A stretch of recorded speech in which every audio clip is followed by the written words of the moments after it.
Shalom, Bapak Ibu Saudara yang terkasih dalam Tuhan. Ada sukacita, amin. Kita bersyukur untuk pagi hari yang indah ini. Malam hari sudah kita lalui ya. Kita istirahat dengan baik. Dan hari ini kita akan lakukan segala kegiatan kita. Namun sebelumnya kita mau bersandar kepada Tuhan, berserah kepada Tuhan, bersyukur, dan mau mendengar suaranya. Mari kita membaca Alkitab kita dari Mazmur pasal yang ke-100. Pembacaan firman Tuhan hari ini, ya, Mazmur pasal yang ke-100. Kita akan baca bersama-sama. 100.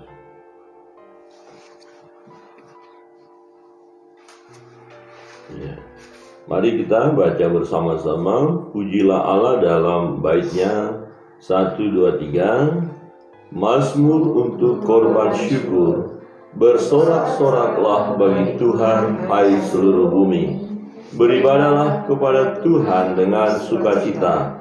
Datanglah ke hadapannya dengan sorak-sorai. Ketahuilah bahwa Tuhanlah Allah. Dialah yang menjadikan kita, dan punya Dialah kita, umatnya dan kawanan domba gembalaannya.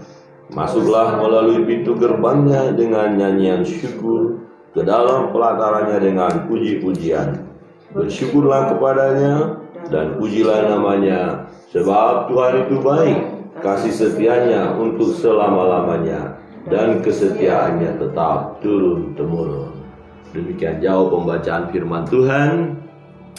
Bapak, Ibu, dan Saudara yang terkasih dalam Tuhan, firman Tuhan pada pembacaan pagi hari ini mengajak kita untuk beribadah kepada Allah, ya, untuk memuji Dia, untuk memuliakan Dia, ya.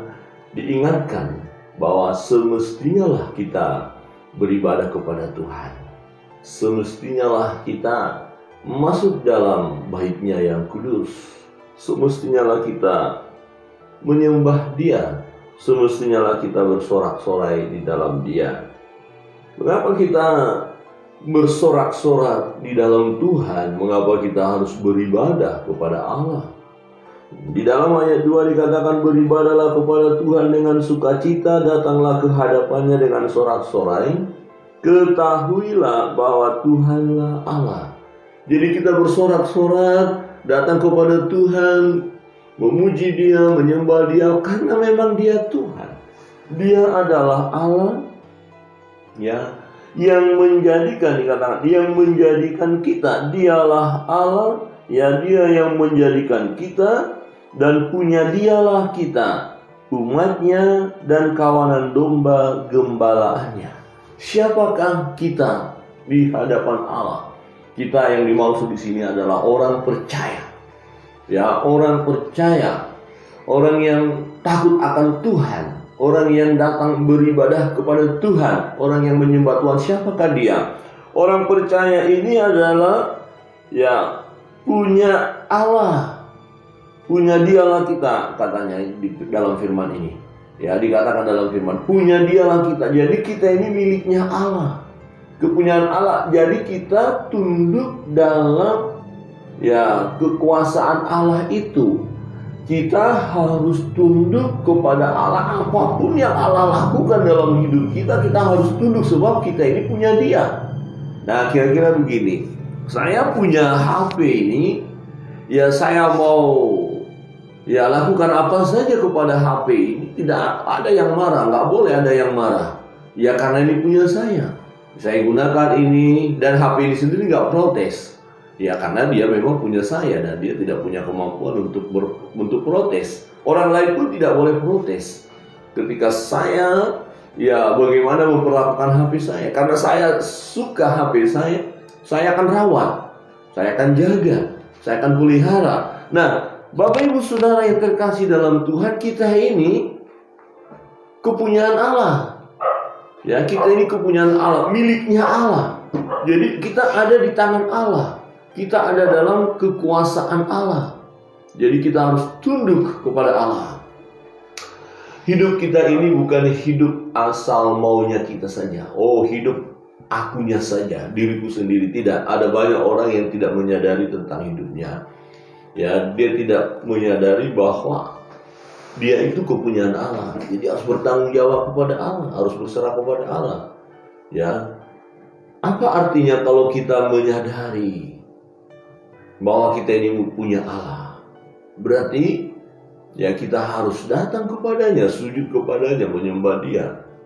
Kalau kita mau melakukan segala sesuatu bukan atas diri kita saja. Jadi saya mau melakukan A, B, C sesuka saya, enggak. Kepunyaan kita ini kepunyaan Allah. Jadi Allah dong yang berdaulat atas kita.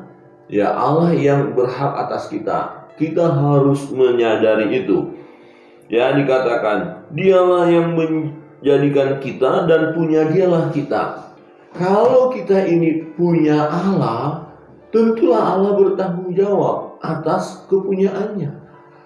Jadi kita harus bangga, kita harus senang, bahagia karena kita ini punya Allah. Ya, punya Allah, dan Allah kita adalah Allah yang berkuasa, Sang Pencipta langit dan bumi serta segala isinya. Allah kita Allah yang dahsyat, Allah kita Allah yang luar biasa. Ya, nah kira-kira begini gambarannya, kalau ada suasana yang menakutkan, badai yang luar biasa, ya badai yang luar biasa, nah ada bangunan yang kokoh, yang hebat, kuat, dan kita ada di dalamnya. Nah, manakala kita ada di dalam bangunan yang kokoh, yang kuat, mengapa kita harus takut? Mengapa kita harus khawatir dengan badai itu? Karena kita dilindungi, ada di dalam bangunan yang kokoh itu. Akan berbeda kalau kita ada di dalam bangunan yang tidak kokoh, yang mulai rusak. Ya, bangunan yang tidak lagi kuat, bangunan yang reot. Kita ada di dalamnya. Wah, bahaya sekali. Kalau ada badai, ya kemungkinan bisa akan kita tertimpa di dalamnya. Ya wajar saja kalau misalnya ada badai, gempa, segala macam, dan bangunan itu tidak kokoh, ya orang lari keluar karena bangunannya tidak kokoh. Tapi kalau kita ada di dalam bangunan yang kokoh, kuat, nggak usah lari, tenang aja di dalam. Kenapa? Karena bangunan kita kokoh. Jadi kalau kita punya masalah, punya pergumulan, jangan lari daripada Allah. Jangan lari ke tempat lain, jangan mencari pertolongan kepada yang lain, jangan menyembah yang lain. Kuasa-kuasa lain itu rapuh, ya tidak ada kekuatannya, tetapi kita ada di dalam Tuhan yang kuat. Nah, Tuhan akan menolong kita. Jadi Dialah yang dikatakan di sana, Dia yang menjadikan kita, punya Dialah kita. Wah, ini kita bersyukur sekali punya Allah yang hidup, yang berkuasa. Jadi jangan pernah kita lupa bahwa kita ini adalah buatan Allah, diciptakan segambar dan serupa dengan Allah. Kita ini miliknya Allah. Coba katakan kiri kananmu, engkau milik Allah. Engkau milik Allah, miliknya Tuhan. Ya, bagaimana mungkin Tuhan biarkan kita, Tuhan lepaskan kita? Nggak mungkin lah, karena Dia memiliki kita, Dia sayang kepada kita. Ya, dikatakan di sana umatnya dan kawanan domba gembalaannya. Ya, gambaran yang kedua di sini kawanan domba gembalaannya. Jadi gambaran adalah seorang yang mengembalakan domba-domba. Ketika pagi hari dia akan datang ke kandang domba-domba itu dan membuka kandang domba-domba itu, kemudian membawa keluar domba-domba itu ke padang rumput yang hijau. Membawa domba-domba itu ya ke air yang tenang. Dan selama sepanjang hari domba-domba itu makan dengan enaknya, makan dengan sukacitanya, sang gembala itu tidak meninggalkan. Sebab apa? Ada musuh, ada serigala-serigala buas yang akan menerkam domba-domba itu. Tetapi sang gembala ada bersama dengan domba-domba itu. Dan ada tongkat gembala yang akan digunakan sang gembala memukul serigala-serigala liar, binatang-binatang liar, binatang-binatang buas. Jadi sang gembala bersama-sama dengan domba. Jadi kita ini kawanan domba Allah. Ya, semua kita diperhatikan oleh Allah. Ya, dijaganya, dilindunginya, dan diberikan makanan yang terbaik. Makanya firman Tuhan katakan jangan khawatir. Ya, burung di udara saja dipelihara, yang tidak menabur, tetapi menikmati. Nah, bagaimana kita sebagai umat gembala Allah kok begitu takut dalam hidup ini, begitu khawatir dalam hidup ini?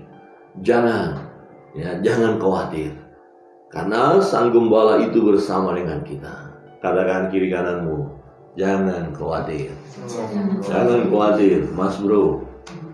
Ya, halo, jangan khawatir ya. Jangan khawatir. Akhir-akhir ini Bapak Ibu Saudara yang terkasih dalam Tuhan, ada banyak orang yang kekhawatirannya luar biasa. Ya, khawatir.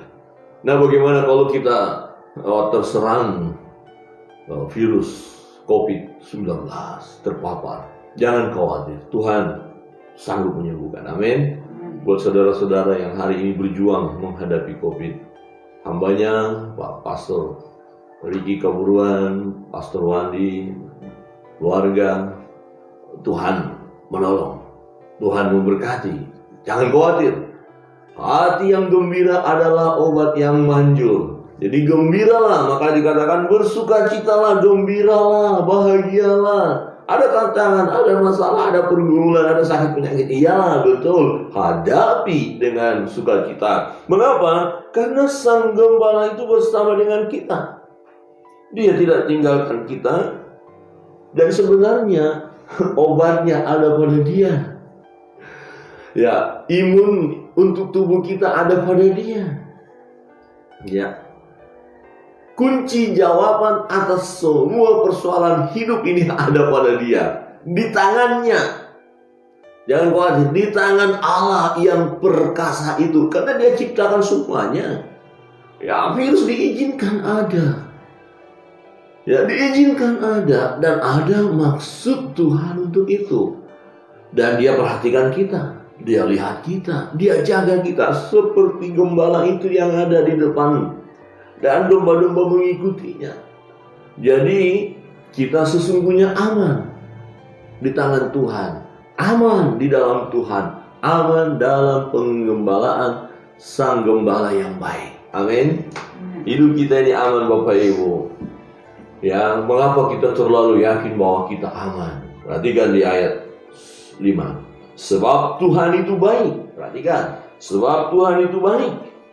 Kasih setianya untuk selama-lamanya, dan kesetiaannya tetap turun-temurun. Kasih setia Tuhan tidak pernah berhenti dalam hidup kita. Kasih setia Tuhan tidak pernah menjadi kurang untuk kita. Misalnya begini, hari ini kita butuh sesuatu, kemudian kita minta.